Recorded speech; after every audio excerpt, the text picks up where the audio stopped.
Salve, salve, meus amigos. Professor Kleber Pinho, como é que vocês estão? Espero que estejam muito bem. Vamos começar a nossa aula de hoje. Para você que está ouvindo pelo nosso podcast, seja bem-vindo ao nosso canal. Aos nossos alunos da turma de mentoria de polícia, também sejam bem-vindos. Hoje nós vamos estudar a parte de direito constitucional. Estamos estudando direitos e deveres individuais e coletivos. Estamos no título 2, capítulo 1. Ok? Estamos fazendo a segunda parte desse material. A primeira parte já está no nosso YouTube também. Se você quiser acompanhar, pode ir lá e assistir. E acompanhe conosco aí esse curso, essas aulas que são lecionadas para os alunos da minha turma de mentoria. Se você quiser maiores informações, entre em contato conosco pelo prof.kleberpinho, tá? Você acha a gente aí nos nossos, o Kleber com K, nossas redes sociais, YouTube, Instagram, ok? Vamos lá. Sempre a gente começa a nossa aula com uma questão e ao final da aula nós temos que ser capazes de resolver essa questão. Olha só, analise as afirmativas e indique a única que está incorreta. Letra A. O exercício do direito de associação e a incidência da tutela constitucional relativa à liberdade de associação estão condicionados à prévia existência de associação dotada de personalidade jurídica. Letra B. Em nenhuma hipótese, ninguém será preso senão em flagrante delito ou por ordem escrita e fundamentada de autoridade judiciária competente. Letra C. Aos litigantes em processo judicial em exclusivo e aos acusados em geral são assegurados o contraditório e a ampla defesa com os meios e recursos a ela inerentes. Letra D. São assegurados nos termos da lei proteção às participações individuais em obras coletivas, excluídas as atividades desportivas. E letra E, o sigilo bancário poderá ser levantado independentemente de autorização judicial, mas de forma devidamente regulamentada pela Receita Federal, pelo Fisco Estadual, pela CPI Federal, Estadual ou Distrital. E aí, qual alternativa será a correta? Vamos estudar. Então, quais pontos que a gente precisa estudar para a gente poder responder essa questão? Temos que estudar a respeito de sigilo das correspondências, temos que falar sobre liberdade de associação, temos que falar a respeito do direito de locomoção, né, o direito de ir e vir, temos que falar do devido processo legal e muitos outros assuntos. Então vamos já falar do sigilo das correspondências. Estamos lendo o artigo 5º, inciso 12 da Constituição. Ele é muito claro e fala assim: é inviolável o sigilo da correspondência e das comunicações telegráficas e de dados, e das comunicações telefônicas, vírgula, salvo no último caso, ou seja, as comunicações telefônicas, deve-se dar por ordem judicial nas hipóteses e na forma de que a lei estabelecer para fins de investigação criminal ou instrução processual penal. Bom, a Constituição nos deu um recado.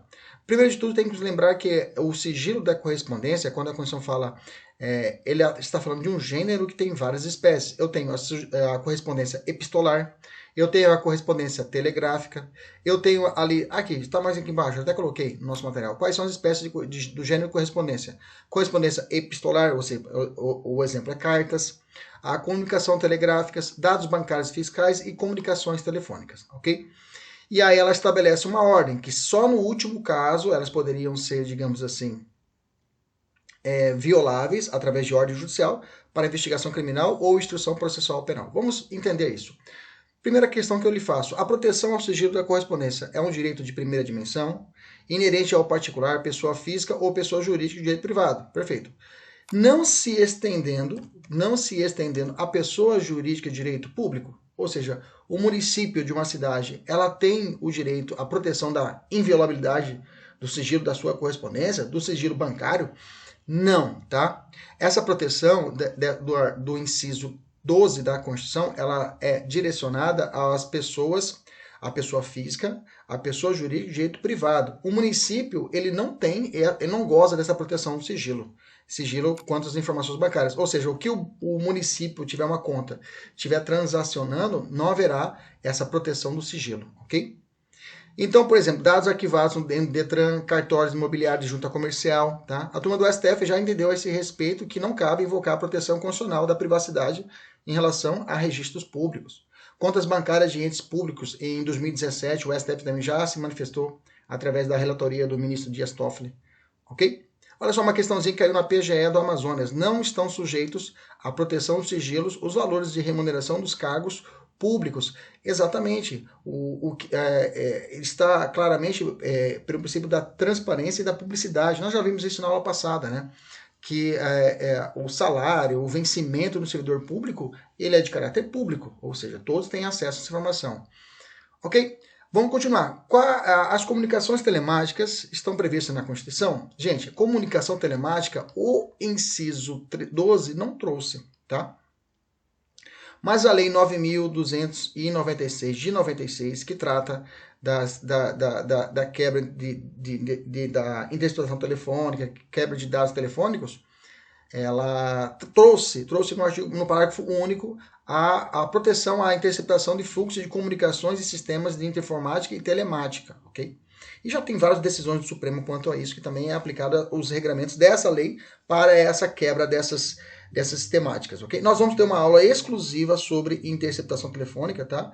Nós vamos estudar essa lei 9.296 de 96. Então acompanhe nossas postagens aqui no nosso canal, no podcast, no YouTube, para você acompanhar e ter acesso a essa aula, que vai ser realmente uma aula diferenciada, ok? Beleza? E então, professor, o inciso 12, posso dizer que aplica-se a proteção também às comunicações telemáticas? Sim, o Supremo já deu uma mutação constitucional. Lembra da mutação constitucional? É quando ele muda o entendimento, mas não muda a forma, a letra da Constituição do inciso 12, abrangendo também as comunicações telemáticas. Pergunta, somente a interceptação telefônica que poderá ser quebrada? Porque se você ler o inciso 12, o comando fala isso, né? Salvo no último caso. Quando ele fala último caso, comunicação telefônica. Só ela pode ser quebrada? Só ela pode ser relativizada? Não, o Supremo também já estabeleceu que não há, de forma absoluta, os outros meios de correspondência também poderão ser devidamente determinada a sua quebra, tá? Por exemplo, a comunicação epistolar, hoje na lei de execução penal, o diretor do estabelecimento prisional ele pode ter acesso às informações contidas dentro de uma correspondência do reeducando dentro do sistema penitenciário federal ou estadual, ok? É claro, devidamente fundamentado o ato e havendo uma devida investigação preliminar. Bacana? Vamos continuar. Tem uma questão aqui para vocês resolverem da FUNCAB, pessoal da nossa mentoria, quem está assistindo a aula do YouTube, né? Professor, como é que faz para adquirir esse material? Gente, esse material é exclusivo do pessoal da mentoria. Entre em contato com a gente, que aí a gente pode ver se é possível ou não a gente disponibilizar a apostila para vocês, tá? Bacana? Vamos lá. Vamos falar sobre quebra do sigilo bancário, tá? Isso aqui é bastante em prova. Por regra, a quebra do sigilo bancário necessita de autorização judicial, tá? É uma cláusula de reserva de jurisdição, tá? Mas tem algumas hipóteses, e essas hipóteses nós vamos ter que cravar aqui na aula hoje. Você tem que saber, tem que terminar essa aula hoje sabendo quais hipóteses em que pode haver quebra de sigilo bancário sem autorização judicial. Vamos lá? Primeiro, delegado de polícia, ele pode conseguir a quebra do sigilo bancário sem a autoridade policial? Não, ele precisa. Ele necessita da autorização judicial. Promotor de Justiça, Ministério Público, no âmbito estadual ou Ministério Público Federal, através do Procurador da República, ele pode quebrar, ele pode ter acesso a informações sigilosas, ou melhor dizendo, ao sigilo bancário. Gente, ele precisa, tá? Ele necessita da autorização judicial, mas, excepcionalmente, informações ou contas bancárias de órgãos ou entidades públicas, que nós já vimos lá atrás, se ele solicitar, ele terá acesso. Como qualquer pessoa teria acesso, mas o Ministério Público tem acesso a essas informações. Eu falo qualquer pessoa por direito de petição ou qualquer outro meio, digamos, possível de acesso a essa informação. Ok? Beleza, então, regra, o Ministério Público tem acesso?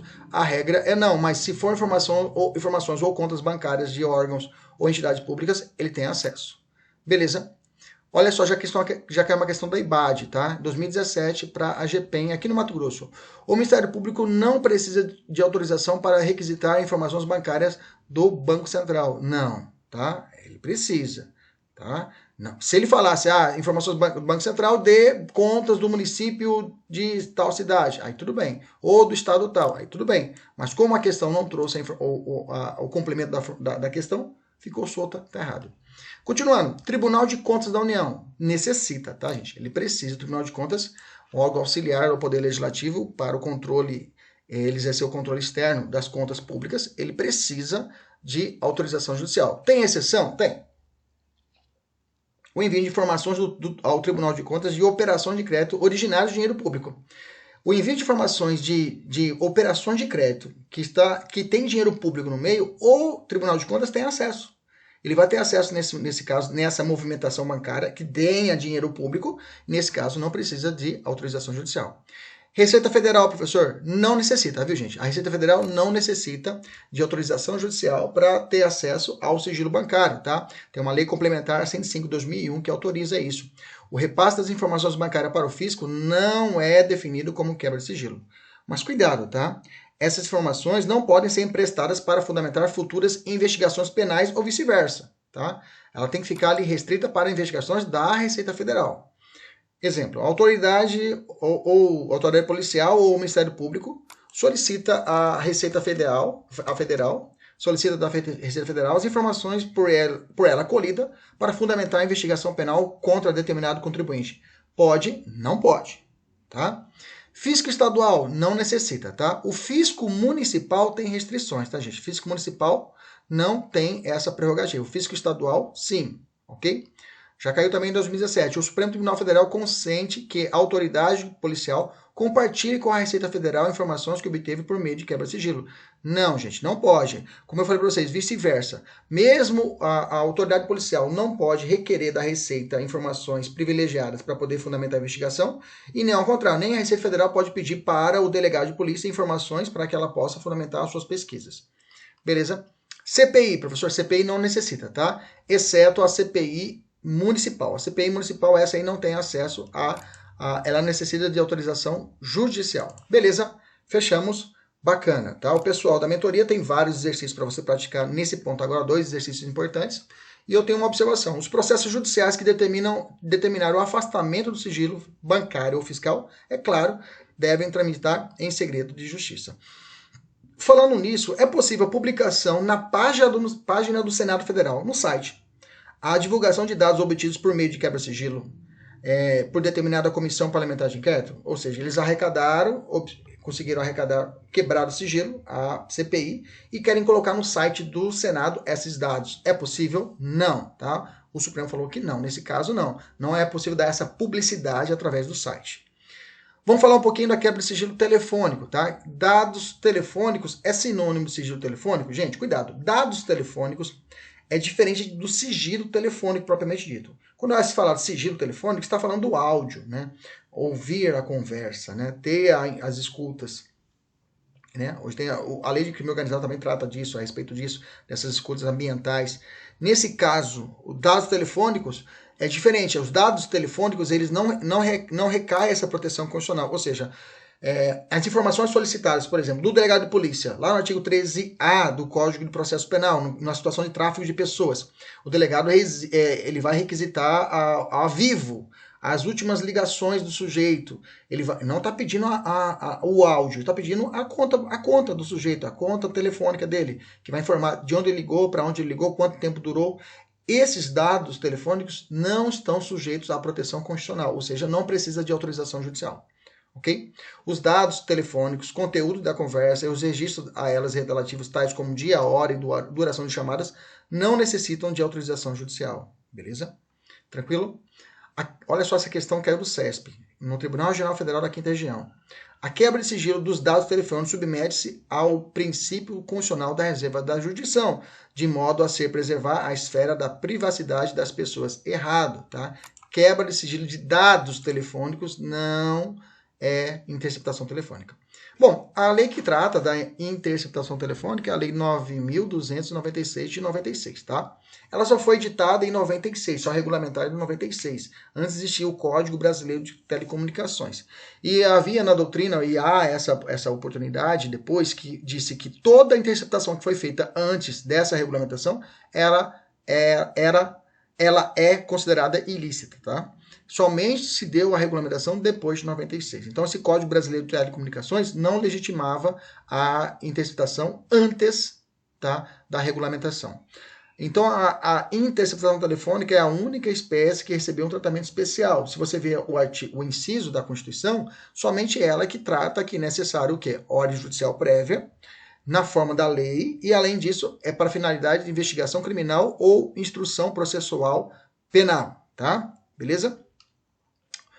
tem uma questão para resolver. Observação, nós vamos retornar a esse assunto, como eu já disse, com profundidade, quando nós falarmos de provas no processo penal e também quando nós tratarmos de forma específica da lei de interceptação telefônica, ok? Não percam o nosso próximo episódio. Logo, logo já vai estar disponível para você. Liberdade de profissão, inciso 13, é livre o exercício de qualquer trabalho, ofício ou profissão, vírgula, atendidas as qualificações profissionais que a lei estabelecer. Primeiro ponto, tá? O que está dizendo a nossa Constituição no inciso 13? Está dizendo que é livre o exercício de qualquer trabalho, ofício ou profissão. É claro, desde que seja lícito, né, gente? Então, quer dizer que eu posso trabalhar de manicure, professor? Pode trabalhar manicure. Pode trabalhar de ser juiz? Eu posso ser um juiz? Pode, só que aí existe uma lei. A Constituição fala, olha, você pode ser livre, mas se existir uma lei, atenda às qualificações que a lei estabelecer. A vírgula fala, atendida às qualificações profissionais que a lei estabelecer. Então, por exemplo, o cara ser advogado, hoje existe uma lei que exige que ele faça o quê? Um exame de ordem. Então, veja, é uma norma que vai regulamentar a profissão determinada. A pergunta é, essa lei, esse artigo, aliás, esse inciso da Constituição, é uma norma de eficácia plena, contida ou limitada? Professor, o que é isso? É assim, no plano da eficácia das normas constitucionais, quem tem um livro bacana sobre isso é o ex-presidente Michel Temer, tá? Ele tem um livro muito bom, Eficácia das Normas Constitucionais, é um livro tradicionalíssimo, né? É muito denso para concurso público, é claro, se for um concurso mais avançado, é claro, você precisa dar uma lida, para entender mais ou menos a eficácia dessa norma. Mas trocando em miúdos para a nossa aula de hoje. A eficácia plena, os artigos, os incisos, os parágrafos da Constituição, cada uma tem uma eficácia. Eu olho para a lei constitucional e falo, pô, essa norma aqui não precisa de uma lei regulamentadora. É assim. Em 88, quando estavam fazendo os artigos, os incisos, os parágrafos da Constituição, falaram, olha, esse inciso aqui, ó, vai ter que, futuramente, o legislativo lá no futuro, vai ter que regulamentar, vai ter que fazer uma lei para poder dar efetividade a esse inciso aqui. Porque senão não vai dar nada, não vai adiantar nada, vai ser uma letra morta. Aí os constituintes falam, não, vamos fazer aqui, vamos deixar. Depois o pessoal lá no futuro vai regulamentar. Ou não, né? Então, quando a lei, ela exige, ela não consegue ter nenhuma eficácia. Se não tiver uma lei regulamentadora, a gente vai chamar essa norma, é norma de eficácia limitada. Quando essa norma, ela, pelo contrário, ela é plena, ela goza de efetividade imediata, a gente chama que é a norma de eficácia plena. Agora, quando ela fica no meio campo, ela consegue ser aplicada, mas ela precisa de uma lei que vai regulamentar. Ela fala assim, olha, eu consigo ser aplicada. Se vier uma lei que meio regulamente, beleza, mas assim mesmo eu consigo ser aplicada. A gente chama essa norma de eficácia contida. Essa aqui é um exemplo. Por quê? Se não existir uma regulamentação, por exemplo, se não existisse a regulamentação para uma lei regulamentando a profissão do advogado, exigindo a OAB, eu seguiria o primeiro trecho do inciso. É livre o exercício de qualquer trabalho, ofício ou profissão. Ou seja, estudei direito e vou advogar. Não tem lei que regulamenta, então eu posso advogar livremente. Mas, futuramente pode aparecer, e apareceu por o direito essa lei. Atendidas as qualificações profissionais que a lei estabelecer. Ou seja, se aparecer uma lei, tem que obedecer ela. Aí, a maioria das leis tem regulamentação. A pergunta é, o Estado pode regulamentar todas as profissões no Brasil? Como é que é? Fiz até uma pergunta assim, o Estado tem a liberdade de condicionar qualquer profissão ao cumprimento de uma lei que regule a profissão? Ou seja, qual é a regra? Regulamentar todas as profissões ou deixar livre? A regra é a liberdade, tá? A regra é a liberdade, tá? Inclusive, só vai ser regulado quando houver um potencial, um potencial lesivo na atividade, né? Uma lesividade se não for regulamentada. Por exemplo, o médico, ele precisa tirar a carteira do CRM, tem que ser habilitado para poder ser médico, entendeu? Tem que passar pelo crivo deles. Não tem uma prova, mas precisa passar pelo crivo deles. Entendemos isso? Então precisa dessa regulamentação, precisa passar pelos requisitos para poder tirar a sua carteirinha. Mas, do contrário, tem algumas atividades que o Supremo, inclusive, já disse que não precisa. Por exemplo, jornalista. O jornalista não precisa fazer faculdade de jornalismo para poder exercer a profissão de jornalista. Ok? Que mais, professor? A lei ainda veda que o exercício da atividade de advocacia por aqueles que desempenham direto ou indiretamente atividade policial afronta o princípio da isonomia. O que quer dizer? A lei que veda o exercício da atividade de advocacia por aqueles que desempenham direto ou indiretamente atividade policial afronta o princípio da isonomia? Não. Tá? O que quer dizer isso? Se a pessoa ela é policial, ela não pode ser advogada. Mas isso aí é isonomia, professor, todos são iguais perante a lei. Não, não tem nada disso. Ou você vai ser o policial ou vai ser advogado. Então, se existir uma lei, e existe essa lei que impede, ele fica como impedido, não pode exercer a advocacia por ser policial. Então, essa lei ela é constitucional. Uma outra pergunta. É possível a exigência de submissão do exame de suficiência pelos técnicos em contabilidade formados antes e depois da promulgação da Lei 12.249 de 2010, que está falando. Em 2010 veio essa lei falando, olha, se você quer exercer a contabilidade, vai ter que fazer uma prova. É mais ou menos parecida, não. É parecida mesmo, que a prova é difícil. Já vi essa prova. Ela já dei aula, inclusive, cursos que tem uma parte de direito empresarial para alguns alunos, né? De consumidor empresarial que cai na prova. Esse exame de suficiência é o exame de ordem que nós temos para o contador. É o exame de suficiência, é a prova deles. Mas é aqueles caras que tiraram a carteira antes, ok? E não fizeram a prova. Eles vão ser obrigados a fazer essa prova? Não. O efeito é prospectivo, ou seja, para frente. Somente aqueles que foram formados depois de 2010. Beleza? Uma outra pergunta. A proibição ou restrição da atividade de transporte privado individual por motorista cadastrado em aplicativo é constitucional? Um município ou um estado pode regulamentar e proibir que exista a pessoa que trabalha com Uber? Está proibido o Uber no município de Cuiabá. Está proibido o Uber no estado de Mato Grosso. Pode, Arnaldo, existir uma norma assim? O Supremo disse que não. Tá? E essa decisão do Supremo é de 2019, de maio do ano passado. Ele falou assim, não pode existir uma norma dessa monta, que é uma norma inconstitucional, porque viola o princípio da livre iniciativa e da livre concorrência. Ok? Beleza? Outra pergunta. O exercício da profissão de técnico ou treinador profissional de futebol se restringe aos profissionais graduados em educação ou, trocando em miúdos, quem é técnico de futebol necessariamente tem que ser formado em educação física? O STJ diz que não. Tá? Essa profissão não se restringe a profissionais de educação física, não havendo obrigatoriedade, inclusive, de registro junto ao Conselho Regional. Tá? Mais uma perguntinha sobre livre iniciativa. Né? O exercício da acupuntura por indivíduo que não é médico configura crime do artigo 282, que é o exercício ilegal da medicina? A resposta também é não. Não existe lei federal prevendo que a acupuntura é um ato privativo de médico. Tá? Então, aquela pessoa que não é médica pode exercer a acupuntura. Bacana? Bastante julgados, né? Bastante julgados novos aí a respeito desse inciso 12 da Constituição. Vamos falar sobre liberdade de acesso à informação. Nós já falamos um pouquinho dela na aula passada. Porque perpassa um pouco pelo sigilo da fonte, né? Inciso 14 fala... é assegurado, e nós já falamos sobre isso, assegurado a todos o acesso à informação e resguardado o sigilo da fonte, quando necessário ao exercício profissional, ok? Sigilo da fonte. Sigilo da fonte, vamos lá. Um jornalista, por exemplo, ele fez uma matéria jornalística, ela identificou, foi na boca, digamos lá, da boca do tráfico, lá na zona onde está ocorrendo o tráfico. E aí ele foi na boca de fumo, quis dizer isso, né? E aí entrevistou o grande traficante. Depois o juiz chama esse jornalista para poder dizer, quem que é esse sujeito aí? É sigilo de fonte, não posso dizer. Você vai ter que dizer.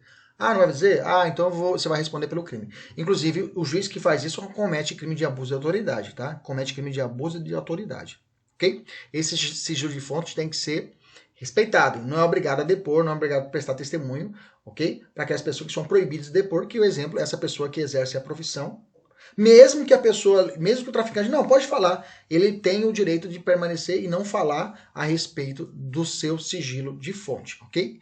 Bacana, se for forçado, teremos o crime de abuso de autoridade.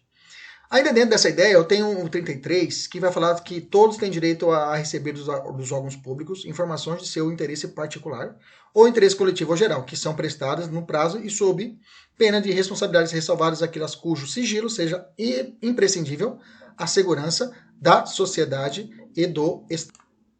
A esse respeito, temos até uma lei de acesso à informação que trata sobre isso, né?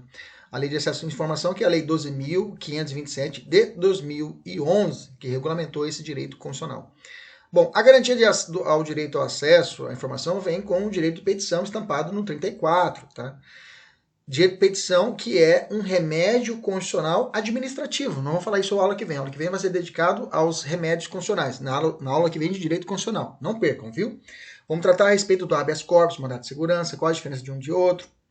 E vamos falar, inclusive, a respeito dos remédios administrativos, que são esses dois, são remédios administrativos. O direito de petição, que é a defesa de direitos ou contra ilegalidade ou abuso de poder, tá? Ou obtenção de certidões de defesa de direitos e de esclarecimento de situações de interesse pessoal.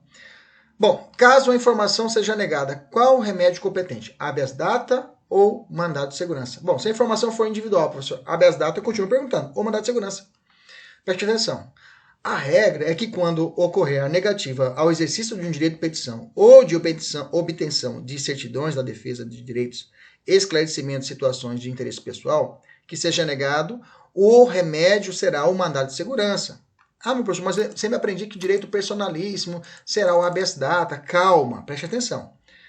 Agora, todas as outras hipóteses, desde que não seja direito de petição ou obtenção de certidão, em que ocorra uma negativa de informação sobre a pessoa do impetrante, aí sim teremos o habeas data. Professor, não entendi. Vou trocar em miúdos. Se a questão falar que negou o direito de informação contido em uma certidão, teremos o mandado de segurança. Agora se falou que negou um direito à informação de interesse geral, teremos também o mandado de segurança, ok? Agora se falou de uma informação de um direito pessoal, ok? Mas não falou nada de certidão, aí você pode jogar habeas data. Isso foi cobrado em 2016. Vou falar uma questão para vocês assim na Polícia Civil de Pernambuco, falando assim, ó. Uma autoridade de determinado estado da federação negou a emitir certidão com informações necessárias à defesa de determinado cidadão. Pronto, certidão, você já, mandado de segurança. E é realmente, se você procurar a alternativa correta vai ser a letra B, que é o mandado de segurança nessa questão. Ok? Então, falou de certidão, negou emitir certidão de determinado cidadão, eu tenho um mandado de segurança. Ok? Dica preciosa. Nós vamos voltar a falar dos remédios constitucionais na próxima aula, tá? Como já disse. Vamos falar sobre liberdade de locomoção. O inciso 15 fala assim, é livre a locomoção no território em tempo de paz, cuidado.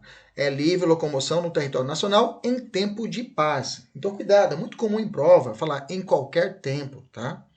Podendo qualquer pessoa, nos termos da lei, nele entrar, permanecer ou dele sair com os seus bens. Inclusive, essa daqui é uma premissa que consta também na Declaração Universal de Direitos Humanos, ok? E no nosso Pacto de São José da Costa Rica. Quais são as restrições legítimas ao direito de ir e vir? Existem restrições que são legítimas, porque esse direito de ir e vir, de locomoção, ir e vir e ficar, ele não é absoluto. Aliás, não há direito constitucional, não há direito fundamental absoluto, exceto o direito à proteção à tortura e tratamento humano degradante, e além disso, o trabalho escravo, ok? Análogo ao escravo. O resto, não, todos são relativos. Mas vamos lá, quais são as restrições a esse inciso 15? É assim, aquelas de imposição legal. Se já existia uma imposição legal, por exemplo, a pena privativa de liberdade. Ah, vai contra o direito de locomoção? Não, já está em lei. Prisão preventiva? Já está em lei. Okay? Condução coercitiva, se determinada na lei. Okay? E descumprir as premissas ali, poderá ser utilizada a condução coercitiva. Beleza? Proibição de circulação em logradores. Exemplo, na situação hoje atual, a proibição, o lockdown. O lockdown é um exemplo claro de limitação à liberdade de locomoção. A partir de tal horário, você é vedado, é proibido a locomoção. A pessoa não pode andar, não pode circular. Ok? Beleza? Maravilha. Como deve ser entendida a expressão podendo qualquer pessoa? Essa interpretação ela é ampla. Ah, tá. Lembrando que também esse direito de locomoção ele sofre restrição lá no estado de sítio, né? No estado de exceção. No estado de exceção também sofre esse direito de locomoção, ele vai ser reduzido, vai ser violado. Aliás, vai ser reduzido. Poderá ser, inclusive, ser suspenso, dependendo da situação. Suspenso. Não falei afastado e nem abirrogado. É suspenso, ok? Beleza? Maravilha. Como deve ser entendida a expressão podendo qualquer pessoa? Essa expressão deve ser interpretada de forma ampla mesmo, tá? Qualquer pessoa dentro do Brasil, locomoção, é brasileiro nato, naturalizado, estrangeiro, residente ou até apátrida, ok? Esse artigo é classificado como uma norma de eficácia plena, contida, limitada. Gente, essa norma de eficácia é contida, tá? Que ele é auto-aplicável, mas se ele admite uma norma regulamentadora. No inciso 11, nessa mesmo raciocínio, vai falar de flagrante, tá? Ninguém será preso em flagrante delito ou por ordem escrita. Aliás, ninguém será preso senão em flagrante delito. Senão em flagrante delito. Ou por ordem escrita fundamentada de autoridade. Ninguém será preso senão em flagrante delito. Ou seja, ninguém será preso, mas pode ser preso em flagrante delito ou por ordem escrita e fundamentada de autoridade judiciária competente, vírgula, salvo nos casos de transgressão militar ou crime propriamente militar definidos em lei. Quer dizer que o militar, o militar tem um regramento próprio, tem ali estabelecido dentro da legislação militar as regras de punição, porque tem os princípios básicos da hierarquia e disciplina, é diferente da vida civil. Nesse conceito, poderá ser determinada a prisão do militar, às vezes até sem ordem escrita e às vezes até sem flagrante. Ok? Qual o remédio contra o abuso da liberdade de locomoção? Habeas corpus. Professor, contra a punição militar, transgressão militar, cabe habeas corpus? A regra é não, tá? De não caber, porque a Constituição fala que é proibido, vedado habeas corpus para transgressão militar, punição militar disciplinar, ok? Todavia, se faltar a legalidade no ato, o habeas corpus será competente. O servidor público militar é regido pelos princípios da hierarquia e disciplina. Quem fala isso é a Lei 6.880 de 80. Esse, quando ele tratou dessas hipóteses de transgressão militar, tá? Foi recepcionado pela Constituição, a Constituição recepcionou essa lei de 80, que foi antes da Constituição, o Supremo disse que sim, tá? Ela foi recepcionada, então, esse inciso 11, essa parte final, essa exceção à regra é válida. A esse respeito, é importante lembrarmos que a lei de abuso de autoridade tipificou diversas condutas quando foi violado esse princípio constitucional da possibilidade do direito de locomoção. Okay? Ele trouxe, por exemplo, o crime do artigo 12, quando a autoridade deixa de injustificadamente de comunicar a prisão em flagrante à autoridade judiciária no prazo legal. O artigo 18 trouxe submeter o preso a interrogatório policial durante o período noturno. Okay? O artigo 19, que trouxe o crime de impedir ou retardar de forma injustificável o envio de pleito de preso à autoridade judiciária competente para apreciação da legalidade de sua prisão ou das circunstâncias de sua custódia. O artigo 20, que trata de impedir sem justa causa a entrevista pessoal e reservada do preso com seu advogado. E o 21, manter presos de ambos os sexos na mesma cela ou espaço de confinamento. É claro, tem outras premissas, outros crimes, só trouxe alguns para vocês aqui, só para você ter uma noção quanto a essa nova roupagem da lei de abuso de autoridade. Vamos falar agora de direito de associação. Quando eu falo direito de associação, gente, já dá para fazermos um raciocínio assim. Quando eu falar direito de associação, pode fazer a vinculação com um direito, por exemplo, de filiação partidária. O direito de associação, você pode fazer também a vinculação à filiação partidária e o direito também de sindicato.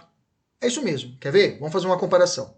Você é obrigado quando você vai trabalhar numa empresa, você é obrigado a estar sindicalizado a algum sindicato para você poder começar a trabalhar? Você tem que estar sindicalizado, senão você não trabalha. É possível isso? Claro que não. Claro que não. Você não precisa estar vinculado a nenhum sindicato. Primeiro ponto é esse. Se você entrar no sindicato, você pode sair quando você quiser? Claro. Tranquilo. Vamos para o partido político. Para você votar, você tem que estar afiliado a algum partido político? Claro que não, professor. Beleza. Tranquilo. Se você filiar a um partido, você pode sair? Claro. Associação. Você é obrigado, para reivindicar seus direitos, você é obrigado a estar atrelado a uma associação? Não.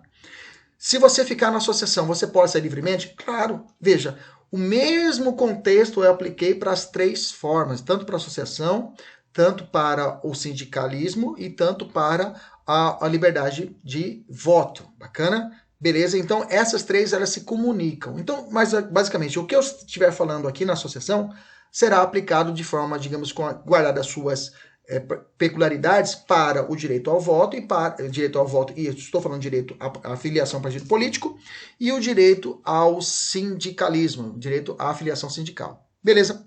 O 14 fala assim, 17, fala assim, é plena liberdade de associação para fins lícitos, vedada de caráter paramilitar. Professor, o que é paramilitar? Aí eu vou beber da fonte do ministro da nossa Suprema Corte, Alexandre de Moraes, que ele fala o seguinte: deverá ser analisado para o fiel cumprimento deste requisito constitucional se as associações com ou sem armas se destinam ao treinamento de seus membros finalidades bélicas. Ou seja, treinar o cara, essa associação está treinando o cara para atirar, para combater. Anote, porém, que a nomenclatura de seus postos, a utilização ou não de uniformes por si só, não afasta de forma absoluta o caráter paramilitar de uma associação, devendo observar, aí vem duas palavras-chave: a organização hierárquica e o princípio da obediência. Se você viu que essa associação ela tem claramente esses dois requisitos, uma organização hierárquica e, além disso, um princípio de obediência, eu tenho ali indícios fortes que ali tem uma organização, uma associação paramilitar. Inclusive, isso foi cobrado pela FCC. Olha só, João Carlos Tício Libério e Tibério se uniram e fundaram uma associação de vigilantes de bairro, todos armados e uniformizados, sob a alegação que não treinavam com a finalidade bélica. Porém, para se afastar de forma absoluta de caráter paramilitar dessa associação, não poderá estar presente os seguintes requisitos: organização hierárquica e princípio da obediência. Perfeito. Porque se tiver presente esses requisitos, eu terei a tipificação da associação paramilitar. Vamos voltar para o 18. A criação de associações e na forma da lei de cooperativas independe de autorização, sendo proibido a interferência estatal em seu funcionamento. É igualzinho lá do sindicato. O sindicato também é livre a vinculação sindical, tem que respeitar o princípio da unicidade, que não pode ultrapassar o limite de um município por sindicato, tem que levar os registros ao Ministério do Trabalho e Emprego, mas fora isso, o Estado não pode interferir. Outro, ninguém poderá ser compelido a associar-se ou permanecer associado. As entidades associativas, quando expressamente autorizadas, vamos falar agora um pouco sobre isso, têm legitimidade para representar os seus filiados judicial ou extrajudicial, ou seja, de forma administrativa. A liberdade de associação, assim como a liberdade de reunião, é um direito individual de exercício coletivo? Correto, perfeito. Tá? É um direito individual, está aqui no artigo 5º, mas é do exercício coletivo. Ok? Qual a diferença de associação para reunião, professor? Fácil. A associação ela tem um caráter duradouro e a reunião tem um caráter episódico. A reunião é episódico, momentâneo. Eu lembro que quando eu entrei no magistério, quando eu fui lecionar na primeira faculdade, a minha prova oral que eu fiz uma prova oral, submetida a uma sabatina, o professor fez essa pergunta. Me perguntou qual a diferença de associação para reunião. Ok? Bacana, estava na ponta da língua. Saiu até doce. Vamos lá. Já falei da atividade paramilitar. Até doce é uma linguagem aqui no Mato Grosso que a gente fala quando a coisa está perfeita, tá de rocha, tá até doce, a gente fala. Aqui é o cuiabano, na verdade. O exercício do direito de associação e a incidência de tutela, estou perguntando, da tutela constitucional relativa à liberdade de associação.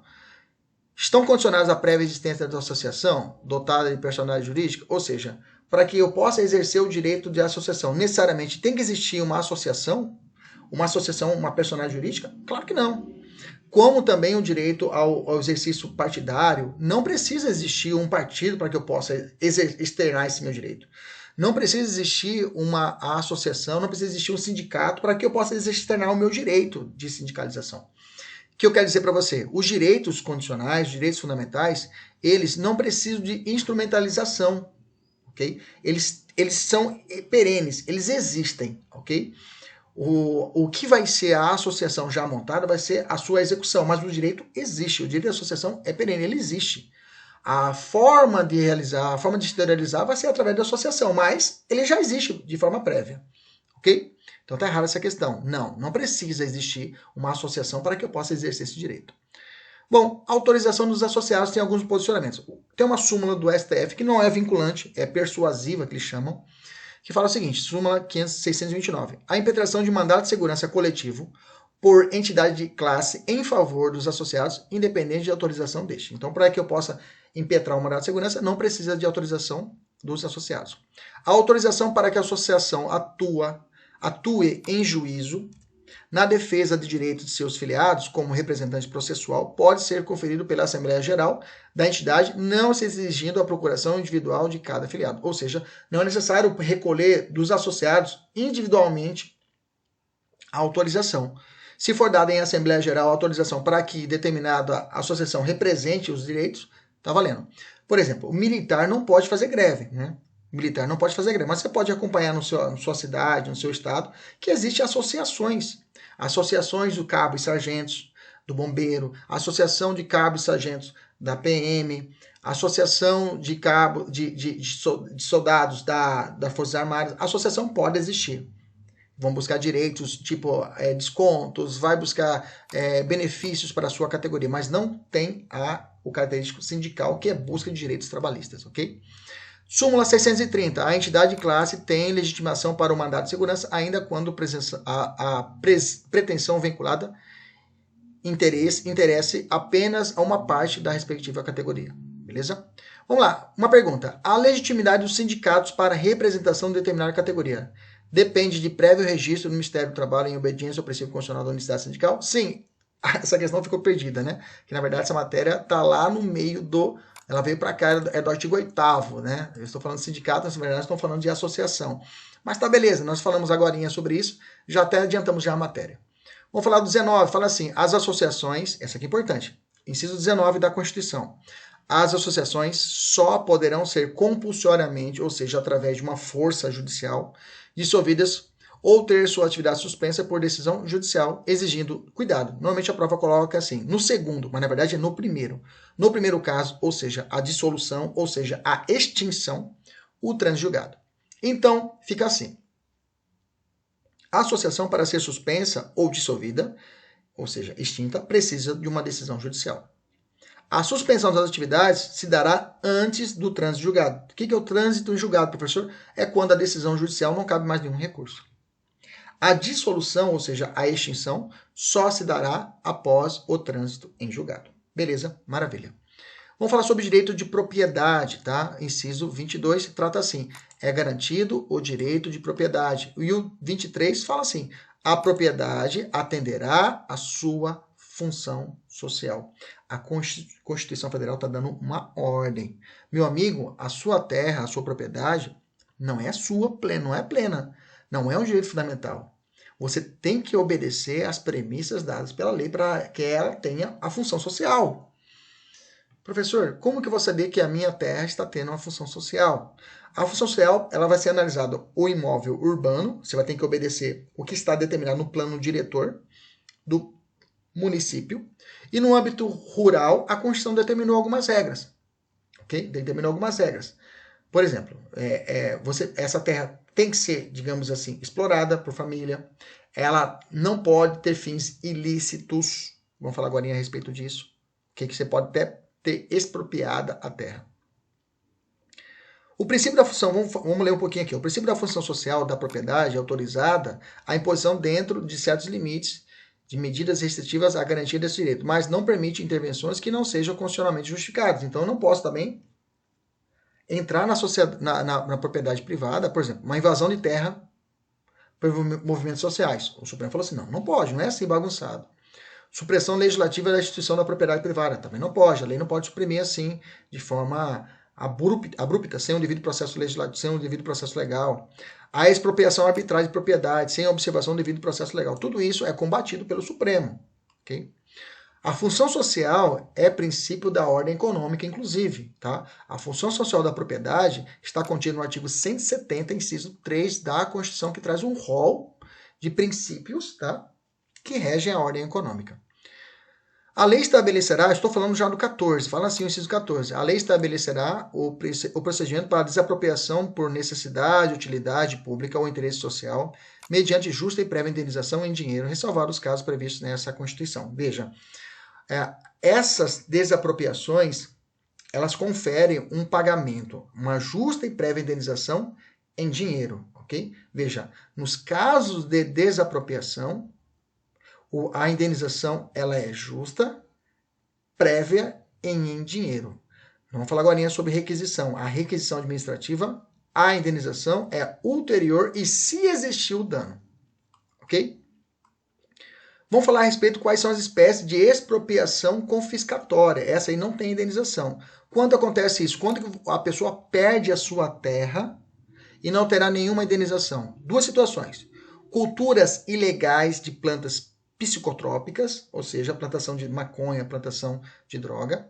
E segunda, exploração de trabalho escravo, tá? Olha, nesse caso, se tiver uma dessas duas hipóteses, o bem imóvel, por exemplo, a fazenda, ela vai ter uma destinação. E os produtos adquiridos com essa plantação de droga, os bens móveis, o carro, a caminhonete, o trator, terá outra destinação. O que eu quero dizer para você? Os bens imóveis, a fazenda em si, será destinada à reforma agrária e a programas de habitação popular. Já os bens móveis, ou seja, a caminhonete, o helicóptero, a lancha, será vendido e destinado a um fundo especial com destinação específica, ok? Fundo especial para direcionar esse dinheiro, vai ser direcionado para esse fundo especial, ok? Então a destinação é diversa, toma cuidado, ok? Bacana, vamos continuar. Vamos falar do artigo 25, que vai falar a respeito no caso de iminente perigo público. Estou falando agora de requisição administrativa. Requisição administrativa e desapropriação, elas são espécies do gênero intervenção do Estado na propriedade privada. Nós teremos um módulo também dessa matéria. Vamos falar sobre tombamento, servidão administrativa. Por isso que nós estou entrando a miúde, pelo fato que nós vamos falar disso quando já falando já nesse módulo em direito administrativo. Bacana?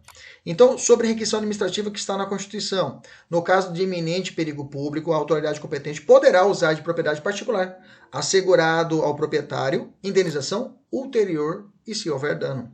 Nessa requisição administrativa, uma situação de iminente perigo público, digamos que está acontecendo uma enchente, chega a autoridade militar e fala, olha, vou usar seu campo de helicóptero, vou usar o seu campo de futebol para pousar os helicópteros, como foi em Brumadinho.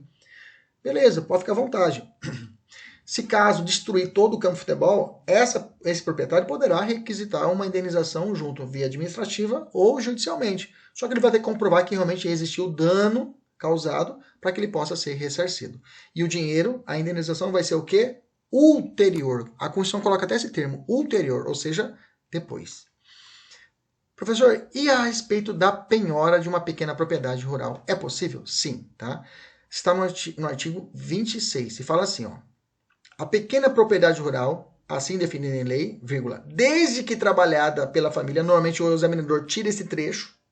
Se tirar esse trecho, está errada a questão, né? Não será objeto de penhora para pagamento de débitos decorrentes de sua atividade produtiva, ok? Vamos entender. Quais os requisitos para não ser penhorada essa propriedade privada? Ela tem que ser uma propriedade pequena rural, tem que ser uma pequena propriedade rural. Segundo, tem que ser trabalhado pela família. Terceiro, ela tem que ter os débitos que ela está devendo, tem que estar vinculado à atividade produtiva. Ou seja, se o dono da pequena propriedade comprou um carro que não tem nada a ver com a atividade produtiva, comprou um Camaro para poder passear na região, digamos assim, do cinturão verde, que é ao redor da cidade, que tem uma pequena propriedade. Nesse caso, o Camaro não tem nada a ver com a atividade produtiva. Não comprou um tratorzinho, não comprou isca de peixe, não financiou, digamos assim. E essa dívida que for cobrada do Camaro poderá penhorar a fazendinha, poderá penhorar a pequena propriedade rural. Propriedade rural, pequena propriedade, ele fala em módulos rurais, me parece que é 4 módulos rurais, salvo engano, beleza? Vamos falar sobre direito de propriedade intelectual, que é um direito, esse é um direito, não é direitos do autor, são direitos reais aqui, tá? Não é direito de dano moral, não, é que é direito real, tá? A obra intelectual é direito real, tá? Aos autores, isso está no 28, fala assim, os autores pertencem ao direito exclusivo de utilização, publicação ou reprodução de suas obras transmissíveis aos herdeiros, por tempo que a lei determinar. São assegurados por lei a proteção a participações individuais em obras coletivas e a reprodução de imagem, vozes, inclusive nas atividades esportivas. É um direito de arena que a gente fala que o jogador de futebol recebe, né? Bacana? Tranquilo? E aí, dá uma olhada nos incisos no 28 e no 29 da sua Constituição, tá? Que trata a respeito desse direito. Foi cobrado. Olha só uma questãozinha aqui.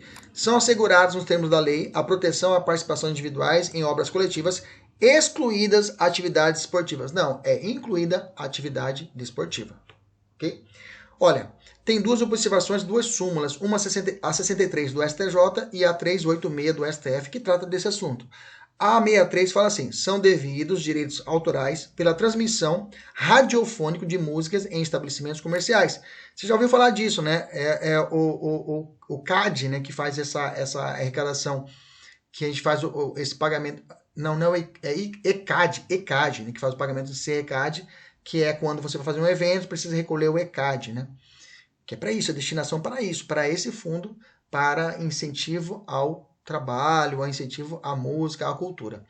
E o outro, pela execução de obra musical por artistas remunerados, é devido ao direito autoral não exigível quando a orquestra for de amadores, tá? Se for de amadores, não tem esse direito autoral garantido. Vamos tratar agora do direito de herança, tá? Direito de herança e sucessão, tá no artigo 30 e 31. É garantido o direito de herança. E o 31 fala, esse aqui é perigoso, tá? Perigoso. Fala assim, a sucessão de bens de estrangeiros situados no país será regulada pela lei brasileira, em benefício do cônjuge ou dos filhos brasileiros. Bacana, vírgula.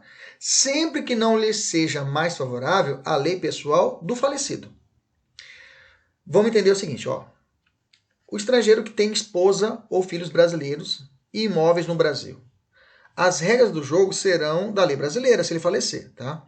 Agora, se a lei do estrangeiro, ou seja, a lei desse pai, que morreu, ele é italiano, for mais benéfica aos seus herdeiros, será aplicada a lei italiana. Por exemplo, digamos que a lei italiana lá tem isenção de impostos, não precisa pagar tantos impostos para poder fazer o inventário. A ação é mais rápida. Então, nesse caso, será aplicada as regras. Veja, o juiz brasileiro vai copiar as regras do italiano e aplicar as regras italianas aqui no Brasil. Não quer dizer que o processo vai para lá, não. O processo fica aqui, só que o juiz vai ter que pegar as leis italianas e aplicar aqui no Brasil. Ok? Beleza? Proteção ao consumidor, fala assim a nossa Constituição, no inciso 32. O Estado promoverá, na forma da lei, a defesa do consumidor. Primeiro ponto, essa norma é uma norma de eficácia limitada. Essa aqui não tem como. Essa aqui já teve que esperar, em 1990, a criação do Código de Defesa do Consumidor para que aí sim tivéssemos o quê? A proteção plena ao consumidor. Então ela é classificada como uma norma de eficácia limitada. Cuidado, viu? Em direitos humanos, que também nós temos aqui um capítulo que já gravamos direitos humanos, já falamos sobre direitos humanos de primeira, segunda, terceira, quarta, quinta e sexta dimensão, mas o que mais é o perigoso são as três primeiras, né? De primeira dimensão, que são obrigações de não fazer estatal, são liberdades individuais, são direitos individuais, que está refletido na nossa Constituição, em grande parte, no artigo 5º. E aí vão te perguntar, e o direito do consumidor é de primeira dimensão, professor? Porque está no artigo 5º, é o 32, então é de primeira dimensão. Cuidado, não é. O artigo 5º, aliás, o inciso 32, a defesa do consumidor, ela tem uma característica de proteção difusa, ou seja, espalhada. Então, ela protege toda uma coletividade de consumidores. Nesse caso, a proteção não é de primeira dimensão, e sim de terceira dimensão. Cuidado, ok? A defesa do consumidor, inclusive, é um princípio da ordem econômica e financeira estabelecida na nossa Constituição Federal. Dá uma olhada no artigo 70, inciso 5. Já aproveita e pega esses princípios e deixa separado no seu caderno. Copia aí do lado aí, porque esses princípios são sempre cobrados em prova, ok? Chegamos ao princípio da inafastabilidade da jurisdição, que é o inciso 35. E fala lá, a lei não excluirá, a lei, importante isso, a lei não pode excluir da apreciação do Poder Judiciário lesão ou ameaça de direito. O que é isso, professor? Significa o seguinte, não pode criar uma lei criando dificuldades da pessoa chegar ao judiciário, só isso. Por exemplo, se você tem uma questão, um celular que você comprou, ok? Comprou na Magazine Luiza, né? Ou na Casas Bahia, né? E comprou o celular e o celular apresentou defeito. Bacana. Foi lá, procurou o vendedor, tem essa assistência técnica. Você foi na assistência técnica 1000 vezes e o cara falou, tô cansado de ver sua cara aqui, consumidor vai buscar seus direitos. O cara vai falar isso para você. A pergunta é, você tem que procurar primeiro o PROCON, que é um órgão administrativo, ou você pode entrar direto na justiça. O que o Código de Defesa do Consumidor fala? Seguinte, se o nosso Código de Defesa do Consumidor falasse, olha, primeiro você tem que procurar o PROCON para depois você buscar a justiça, ele estaria indo contra o inciso do 35, que fala: a lei, Código de Defesa do Consumidor, não pode excluir a apreciação, ou seja, não pode criar dificuldade de lesão ou ameaça de direito. O cara foi lesionado o direito, tem que buscar o judiciário. Então, primeiro tem que ir no órgão administrativo para depois ir na justiça? Não. Então, o Código de Defesa do Consumidor, e não fez isso, viu? O Código de Defesa do Consumidor não fala isso. Então, você pode ir direto na justiça ou pode buscar o órgão administrativo, que é o PROCON. Bacana? Tranquilo? Tem exceção a essa regra? Tem exceção a essa regra, tá? Tem algumas situações que você primeiro tem que buscar o âmbito administrativo para depois buscar o judicial. Quais são? Primeiro, justiça desportiva. Se você quiser entrar como um pedido contra de uma questão de justiça, digamos, esses dias aqui, a hora começou o Campeonato Brasileiro, né? O Goiás, salvo engano, ia jogar contra o São Paulo, entrou com um pedido na justiça não comum, na justiça desportiva, falando, ó, 9 nossos atletas pegou Covid. Não tem como. Não tem como. Todos infectados com Covid. Então, não tem como. E eles entraram com pedido na justiça desportiva. Não entra na justiça comum. Se a justiça desportiva dissesse não, aí eles recorriam para o STJD, que é o órgão superior deles. Dissesse não, aí na última instância, não deu jeito, na última instância desportiva, aí eles têm que buscar o judiciário. Veja, tem que esgotar. Ok? Outro, não cabimento de mandado de segurança enquanto pendente de julgamento de recurso administrativo com efeito suspensivo independente de caução. Ou seja, se tiver um âmbito administrativo, você está brigando de forma administrativa, e tiver um recurso lá administrativo com efeito que está suspendendo o procedimento administrativo ou o processo administrativo, não cabe você buscar a justiça. Habeas data é outra situação também. Só é cabível se houver recusa de informação por parte da autoridade administrativa. Ou seja, você tem que buscar a autoridade administrativa e ela dizer não, aí você entra com habeas data. Lembrando, se for certidão já pronta, é mandado de segurança. Diante de ato administrativo que ofenda a súmula vinculante, tá? Se ofender súmula vinculante, você tem que fazer todo o âmbito administrativo para depois você buscar o judicial. Eu tenho o artigo 21, que é o princípio da irretroatividade da lei, só que essa aqui não é a lei penal, tá? É a lei civil, porque a lei penal é o artigo 1º, nós já estamos no Código Penal, tá? E vamos estudar sobre essa irretroatividade penal na próxima aula do artigo 5º, ok? Aqui é um âmbito civil que fala que a lei não prejudicará o direito adquirido, aquele que já está no patrimônio da pessoa. Ou o ato jurídico perfeito, aquele que foi realizado com todos os requisitos legais. A pessoa já disse sim, casou, ele falou sim, eu quero casar com ele. Imaginamos que vem uma nova lei e fala, olha, a pessoa tem que falar sim e balançar a cabeça confirmando que tem que ser sim, senão não vale o casamento. Antes disso, todo mundo tem que fazer. Não tem como. O ato foi jurídico perfeito, não tem como fazer de novo. Coisa julgada é quando há um trânsito julgado, não tem como criar uma nova lei ressuscitando tudo que já transitou em julgado. Ok? Então, esses 3 pontos não pode existir o quê? Uma retroatividade, atrapalhar, prejudicar o que já foi consumado, digamos assim. Tranquilo? Juiz natural ou juiz legal? O que é o juiz natural ou juiz legal? Não haverá juiz ou tribunal de exceção. Ninguém será processado nem sentenciado, senão pela autoridade competente, tá? Primeiro ponto é esse, juiz ou tribunal de exceção. É muito simples. O sistema, a escolha de um juiz para julgar determinada pessoa é antes do crime. Você concorda comigo? Quando você vai aqui em Cuiabá, aqui tem várias criminais. Então já está distribuído, a regra do jogo já existe. Quando chegar o crime, vai ser sorteado e vai cair em uma vara determinada, ou vai para uma vara especializada. Ou seja, a regra do jogo já existe antes do crime. A questão é, quando aconteceu o crime, aí eu mudo a regra. Eu falei, para lá. Para esse sujeito aqui, vamos colocar esse juiz aqui. Aliás, vamos juntar 3 juízes para julgar esse cara aqui. Ou vamos direcionar esse processo para ser julgado para essa pessoa. Aí fere o juiz natural, ou juiz legal. Entendemos isso? Tribunal de exceção é isso também. Aconteceu um fato, digamos, gigantesco. Aí é criado um tribunal só para aquele determinado assunto. No âmbito internacional, nós temos exemplos disso. Tá? Aqui interno não é possível, mas internacional já existiu. Por exemplo, Tribunal de Nuremberg. O Tribunal de Nuremberg, no final da Segunda Guerra Mundial, ele foi criado de forma exclusiva para julgar os generais nazistas.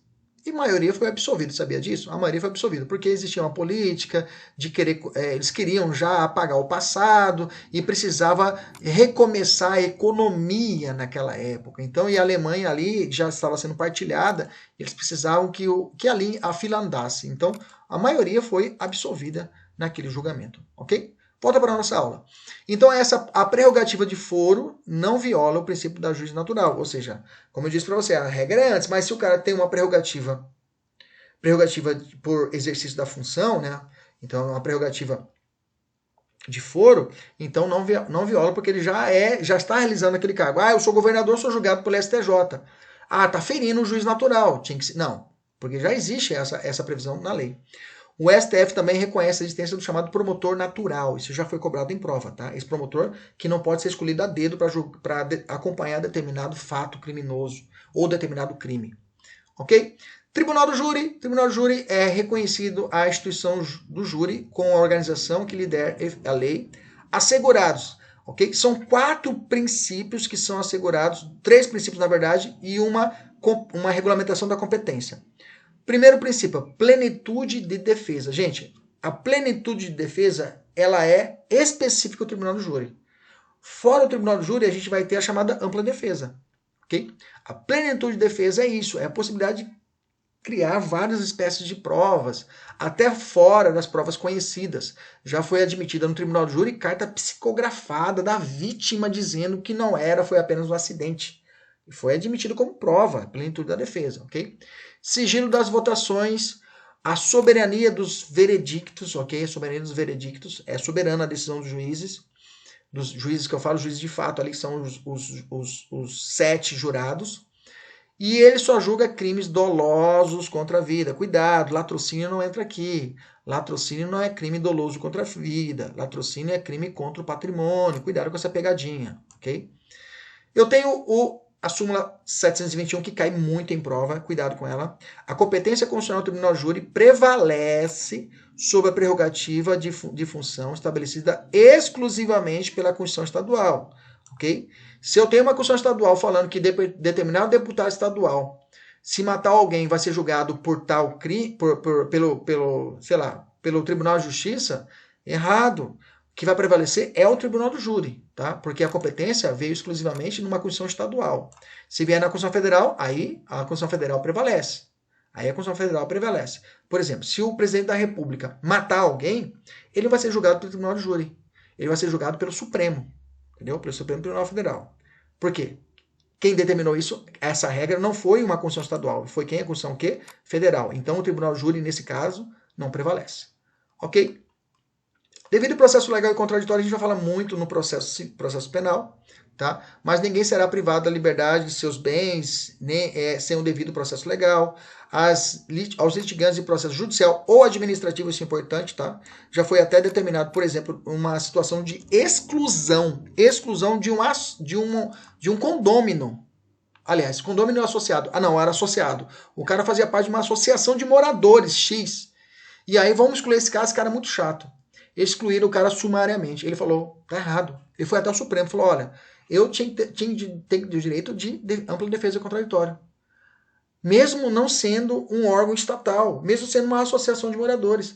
O Supremo falou, tá certo, porque os direitos fundamentais, os direitos individuais, não se aplicam Estado de cima para baixo, para o indivíduo. Aplicam de lado também, que é a chamada eficácia dos direitos fundamentais horizontal. Eficácia horizontal dos direitos fundamentais é quando os direitos fundamentais que nós estamos estudando, eles são aplicados entre as partes, ok? Entre as partes. Vamos falar dos posicionamentos. É inconstitucional a exigência de depósito prévio, isso que cai em prova, tá? Com o requisito de admissibilidade de ação judicial na qual se pretende discutir a exigibilidade de título de crédito tributário, tá? É inconstitucional cobrar depósito prévio para discutir o valor que eu estou querendo não pagar, pô. Eu quero não pagar. Não, você tem que depositar antes o valor. Não, pô, aí como vai ser? Se eu estou discutindo, ok? É inconstitucional. Outra, é inconstitucional a exigência de depósito ou arrolamento de prévio de dinheiro ou bens de admissibilidade de recurso administrativo, também. Mesmo sentido. Eu quero discutir, querem que eu recolha, arrole bens para poder recorrer, para garantir. Não pode. É direito do defensor, tá? Súmula vinculante de 14, nós já sabemos dela de cor salteado. O defensor tem acesso amplo aos elementos de prova que já foram documentados, tá? Aqui, lembra-se que ele não tem acesso às investigações, ele tem acesso ao efeito retrospectivo, que já está documentado. A falta de defesa técnica para o advogado no processo administrativo não ofende a Constituição. Quer anotar a exceção? Anota a exceção aqui, ó, bem aqui. Eu já falei disso, mas vou repetir. Anota a exceção aqui. PAD, procedimento administrativo, para averiguar a ocorrência de falta grave